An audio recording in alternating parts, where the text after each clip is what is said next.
when it comes to the relationship between institutions of the presidency and the press, it is the news media suffering from what she calls confirmation bias. Here to explain all that to us, relationship expert Jill Payne, Skyping in from Houston. Jill, it's good to have you. We thank you for your patience. Explain to me confirmation bias.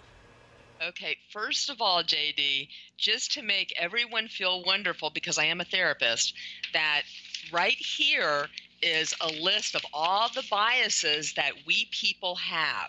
And what that is, it's a tendency to know what you think may be right from past experience and so forth. So our biases work for us because if we have a preference for food instead of eating a book, see, that's healthy. But what happens is a lot of times our preferences are a little skewed. And so it gets a tunnel vision. And so what we do is we see something, and if we're not liking that person, then everything about that person, we only focus on the negative. And it's tunnel vision. So we block out all that other good stuff that that person may say. So for instance, in his speech, in Trump's speech, when he said, America comes first, right away, not only did he lift his voice and speak louder and point his finger and do his okay, saying how everyone else, all the other leaders, need to do the same thing, no one heard that. They only heard America first. That's an example of Interesting. So confirmation. it becomes fill in the blank. It's almost as if, I guess another term for it, and excuse me, and an elegant, uneducated term is the confirmation bias. It becomes an assumption. It's a fulfilling prophecy. It has to be this way.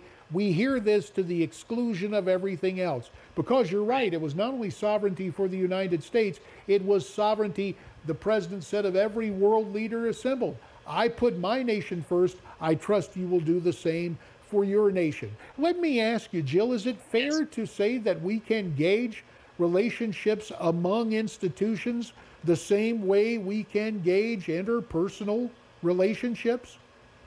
Yes, everything is relational. I've said that before. And I wanted to say something on how come all this is happening. I want to do the quote from you this morning. You said, Trump redefines the presidency. And there's something called schematas or schemes. And what that is, just real quick, Piaget thought about it, and I want you to think of it as those little index cards that you write on. And so they're just little information that we gather. So let's say that you see a little kitty cat and you're little, and you think, oh, kitty cats are fluffy, they're sweet, they give licks, they're just adorable. And then all of a sudden you meet another kitty cat and it scratches you. You just go in disarray, and you have this cognitive disequilibrium.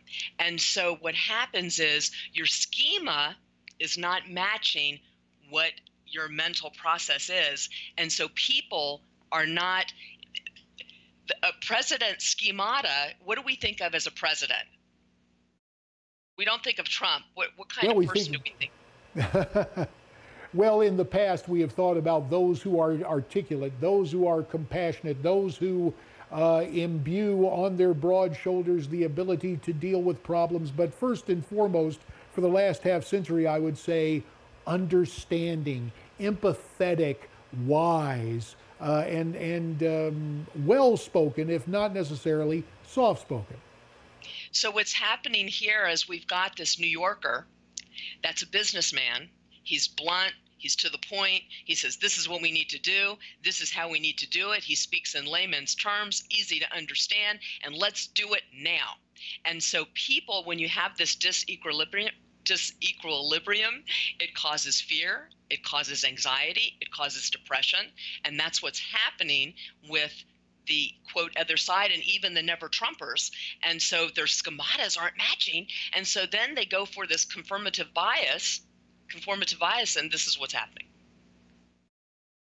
Well, it's interesting. You know, Jill, we may have to borrow, I forget the piece of literature, but maybe there's a title we need to use for this segment. Jill explains it all, because it does come down to relationships and Yeah. the recognition of different things within our field of vision, within our field of emotion and experience. Let me give you 30 seconds for the final word. What is next in this? Will the American people, you know, from time to time, it's like with a checkbook, when you have to change the year. When the Yes. president changes, it takes a while to go to say the president like that in terms of a pronoun and associate it with the person who has the job.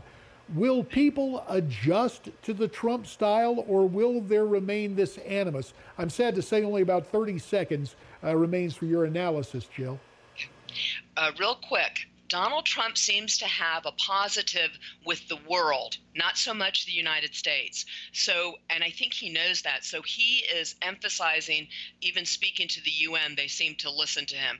And the more that they come together, that will be peer pressure for other people to go along with Trump. There's going to be that 10% that are not going to go along with him. I do believe in time. I think people are going to see that he is just bringing along a lot of positiveness. Well, good. And speaking of time, our time is up. Jill Payne, via Skype from Houston. Jill, as always, we appreciate your acute analysis. I'll be back with more after this.